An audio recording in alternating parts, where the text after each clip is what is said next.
Bom dia, paz do Senhor Deus. Está escrito na palavra de Deus: bem-aventurado aquele que teme o Senhor e que anda nos seus caminhos. Pedindo a Deus que Ele nos acrescente muita sabedoria para a gente aprender e aplicar a sua palavra em nossas vidas. Hoje nós vamos dar continuidade no vídeo de ontem. Peço perdão que tive que cortar o vídeo abruptamente depois de gravado. Então, hoje eu vou falar apenas 2 versículos de comparação, que são 2 de Mateus, 2 de Lucas. Então, 4 versículos. Vou explicar rapidamente na comparação para entrar na diferença do vídeo de ontem. Então, fiquem comigo até o final, porque a palavra de Deus, ela é muito importante. A gente tem que fazer algo diferente sobre isso, porque o tempo da vinda de nosso Senhor Jesus Cristo está muito próximo, muito mais próximo do que a gente pensa. A gente está vendo todas essas coisas inacreditáveis acontecendo no nosso mundo, no nosso Brasil. Tudo isso nos diz que os tempos são difíceis e que nós já estamos vivendo um período de dor muito difícil para a gente. Então, passar com Deus, a gente passa sobre a sua proteção. Quando a gente passa tudo isso com Deus, a gente está protegido. O título de hoje é: Você está ouvindo? Vamos à nossa comparação. Leia de Mateus 13:16. Felizes, porém, são seus olhos, pois eles veem, e seus ouvidos, pois eles ouvem. Então, em particular, ele se voltou para os discípulos e disse: Felizes os olhos que veem o que vocês viram. Veja que aí está praticamente dizendo a mesma coisa, apenas Lucas nos diz que Jesus estava em particular com os discípulos falando sobre isso. E nessa conversa particular deixa a entender que os discípulos era quem realmente tinha ouvido a parábola. Veja que nos discursos de Jesus Cristo, todas as vezes que ele estava pregando, havia uma multidão de pessoas o seguindo ali, querendo estar perto dele, querendo curas e tudo mais. Então, não é muito estranho a gente ver Jesus falar isso em particular com os apóstolos? Sim, é muito estranho. Por quê? Porque as pessoas que estavam ali não tinham intimidade espiritual com nosso Senhor Jesus Cristo. Então, é como se eles estivessem indo em uma festa qualquer. Vamos supor que eles estivessem indo a um desses comícios políticos. O que acontece quando a gente está no meio de uma multidão lá e o político está falando? Tem muita coisa passa pela nossa cabeça, mas bem poucos vai entender 100% daquilo que o político falou. Então, eles foram levados para ir ver Jesus, porque Jesus estava realizando milagres, eles queriam a cura, eles queriam ver essas coisas, estavam muito curiosos para ver se Jesus iria trazer algo fenomenal para eles verem. Mas, na realidade, eles não estavam entendendo exatamente o que Jesus estava querendo dizer através dessas parábolas. A minha pergunta para você é: você está ouvindo? Por que é que eu estou perguntando isso, gente? Porque muitas vezes a gente vê que muitos não ouvem. Veja que eu tenho mais de 500 vídeos no YouTube e aqueles que têm mais pessoas assistindo são os vídeos que eu coloquei um título mais chamativo. As pessoas, para começar, elas vão ver o título, então elas vão entrar no vídeo. Não todo mundo, gente, mas uma maioria. a gente vê por aí que a pessoa não está interessada realmente em aprender a palavra de Deus, pegar aquela sequência e tentar compreender, vivenciar. Não, as pessoas estão procurando emoção, que é o que elas encontram na maioria dos pregadores, um encontro de emoção. Mas a palavra de Deus não é um encontro só de emoção. Muitas vezes é um encontro de correção, muitas vezes ele vai nos puxar a orelha, muitas vezes ele vai nos advertir seriamente, ele vai falar de muita tristeza, de muita alegria. Depende, a gente não pode estar procurando só emoção na palavra de Deus. Eu lhes digo a verdade, muitos profetas e justos desejaram ver o que vocês têm visto e ouvir o que vocês têm ouvido, mas não puderam. Mateus 13, versículo 17. Eu lhes digo, muitos profetas e reis desejaram ver o que vocês têm visto e ouvir o que vocês têm ouvido, mas não puderam. Lucas 10, versículo 24. Esses dois versículos estão praticamente iguais, exceto pela palavra justos e reis. Porque naquela época a figura máxima que havia na sociedade eram os reis, e eles aplicavam a justiça sobre o povo. E eu acho que é por isso que está falando dessa maneira. Mas ali diante deles estava alguém que estava falando sobre a justiça maior, a justiça de Deus, alguém que é capaz de nos salvar e de aplicar essa justiça sobre nós. É o que eu estava falando para vocês.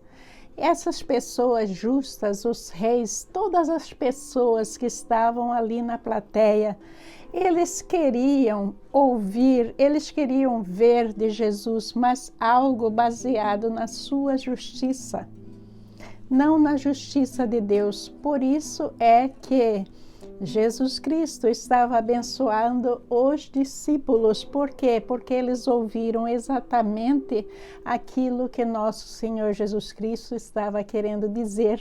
O que significa ouvir? Ouvir aí significa reconhecê-lo como Filho de Deus, como Messias, o que a multidão não reconhecia. E o que significa ouvir?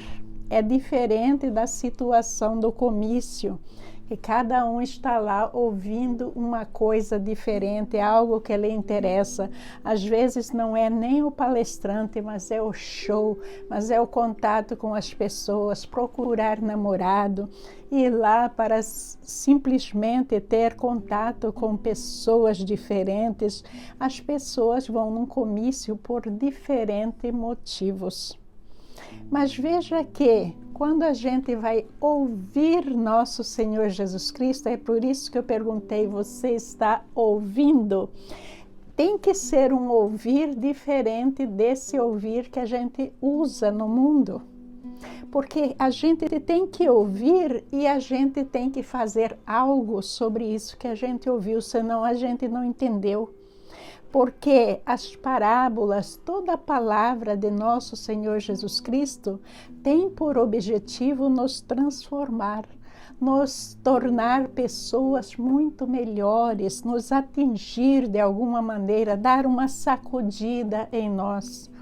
É por isso que a gente não pode ficar procurando emoção na palavra de Deus, como eu já disse, mas a gente tem que procurar aprendizado, a gente tem que procurar entender exatamente o que é que ele está falando, que é para a gente viver uma vida melhor, viver uma vida mais feliz, gente, porque a felicidade deste mundo é muito ilusória. A felicidade que vem de Deus é uma felicidade completa, divina, maravilhosa. A gente tem que procurar experimentar essa felicidade real. Então agora, gente, nós vamos continuar a partir do momento que eu parei no vídeo de ontem. É parte do vídeo de ontem, depois eu voltarei no final só para a gente se despedir.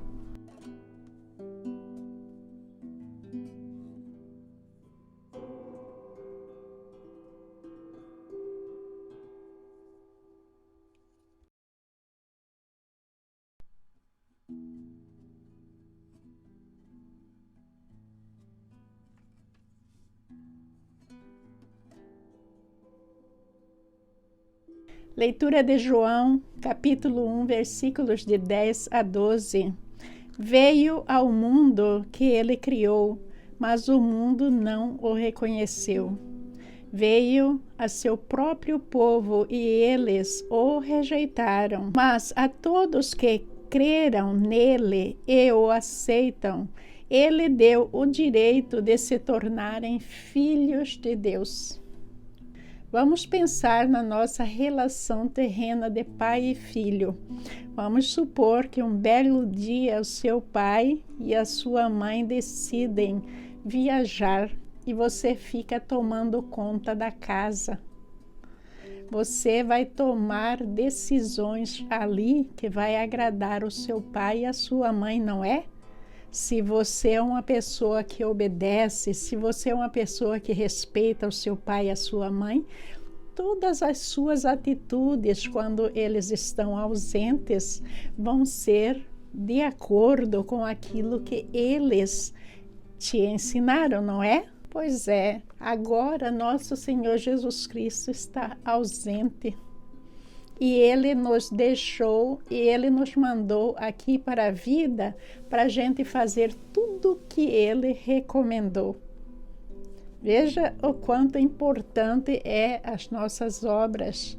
Se a gente realmente considera Jesus Cristo como nosso Pai, se a gente o respeita, a gente não vai rebelar contra ele, a gente não vai querer sobressair e ser mais do que ele, fazer as nossas obras e mostrar que é a gente que fez.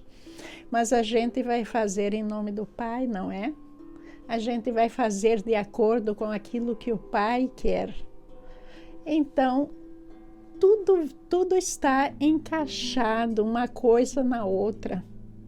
Não existe fé sem obras. Por quê? Porque se eu digo que eu tenho fé, mas eu ajo com pecado, eu vou fazer uma obra que não tem nada a ver com Deus, que é para me mostrar, me vangloriar e tudo mais. Será que isso é uma verdadeira fé? Não, isso é hipocrisia. Então, nós temos que tomar cuidado, que é para a gente aprender a palavra de Deus e realmente viver aquilo que nosso Senhor Jesus Cristo está nos ensinando, porque senão a nossa fé é morta. E o que é uma fé morta? Significa que nós perdemos a nossa conexão com nosso Senhor Jesus Cristo, que é o nosso Salvador. Nós ficamos mortos para Ele. Quer dizer, Ele sabe da nossa existência, mas porque a gente está preferindo o pecado, a gente está em desobediência, o que significa? Ele nos deixa ir na sua misericórdia. Ele quer que a gente vá para Ele livremente, por nossa própria escolha, porque a gente acha que Ele é o nosso Messias, o nosso Salvador, a gente acredita nele. Consequentemente, a gente livremente vai agir de acordo. Aí o último comentário da nossa irmã, ela diz: quem são os merecedores dessa dádiva? Que pergunta interessante e difícil de responder. Por quê? Porque eu posso falar aquilo que está na Bíblia, mas o julgamento pertence a Deus. Na realidade, quem sabe quem são esses merecedores é o próprio nosso Senhor Jesus Cristo. Mas o que está escrito na Bíblia, que eu considero muito, eu vou dividir com vocês. Está escrito em Mateus 11, 28. Venham a mim todos vocês que estão cansados e sobrecarregados, e eu lhes darei descanso. Veja bem, gente, esse cansaço, essa sobrecarga são coisas terrenas. Mas quando a gente descansa em nosso Senhor Jesus Cristo, o que acontece? Não é mais sobre nós, mas é sobre Ele.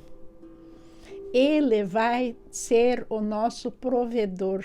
E quando Jesus Cristo é realmente o nosso provedor, tudo que nós recebemos dele é pela graça dele. Então, quando ele está nos dando esse descanso para mim, significa que nós somos merecedores da dádiva da fé. E para explicar um pouco mais, está escrito em Hebreus 4, 10 e 11. Porque todos que entraram no descanso de Deus, descansaram de seu trabalho, como Deus o fez após a criação do mundo. Portanto, esforcemo-nos para entrar nesse descanso. Mas se desobedecemos, como no exemplo citado, cairemos. Então, esse descanso é comparado com o descanso de Deus depois que ele criou o céu, a terra e tudo mais. Então, é um descanso de total confiança, que tudo está realizado de acordo. Eu imagino que é esse descanso, o descanso de Deus. Então, se a gente está descansado dessa maneira, significa que a gente crê que se a gente está fazendo a vontade de Deus, a gente está realizando algo, a gente faz um trabalho, a nossa obra é tão elevada, digna de descanso, é porque nós temos uma fé sem igual, uma fé que eu nem consigo explicar. E, consequentemente, a pessoa descansará no Senhor, porque sabe que tudo foi realizado de acordo com a sua palavra. Então, aquilo que está por vir também é de acordo com os seus desígnios, não é? Aí Paulo está falando que nós devemos esforçar para entrar nesse descanso.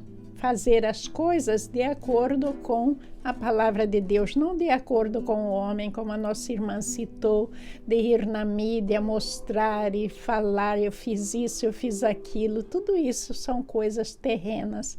É um trabalho que não tem nada a ver com essa obra que Deus está pedindo de todos nós. Espero que todos nós tenhamos entendido que a fé sem obra está morta.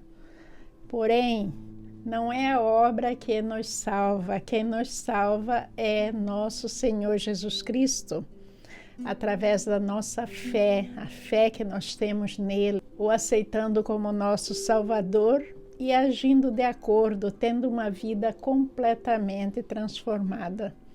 E todo aquele que é declarado filho de Deus e vai realizar uma obra para Deus, ele não vai mais realizar uma obra para ele se mostrar, se gabar. Não. As pessoas nem vão saber aquilo que ela ou ele está fazendo. Por quê? Porque é em nome de Deus. E essa obra sempre tem por objetivo evangelizar, trazer as pessoas para Deus, que é também para dar a essa pessoa que está em necessidade a oportunidade de conhecer Deus, o seu caráter, de se voltar para Ele e transformar a sua vida. É esse o papel que todo cristão deve fazer através da fé. Não é simplesmente dar bens materiais para as pessoas, mas usar a justiça de Deus para levantar aqueles que estão caídos. Sempre pensando no porquê que a gente faz isso, que é trazer as pessoas para Deus. Muito obrigada a todos vocês por sua participação, pelos seus comentários, têm sido maravilhosos.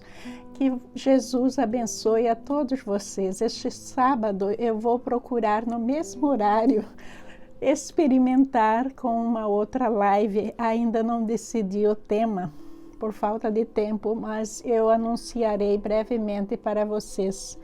Eu peço que todos vocês atendam e venham com paciência, porque ainda continuo aprendendo. Eu desejo que todos vocês tenham um dia maravilhoso, um dia abençoado na paz do Senhor. O Senhor te abençoe e te guarde. O Senhor faça resplandecer o seu rosto sobre ti e tenha misericórdia de ti. O Senhor sobre ti levante o seu rosto e te dê muita paz. Amém. Bom dia, meus irmãos. Muito obrigada.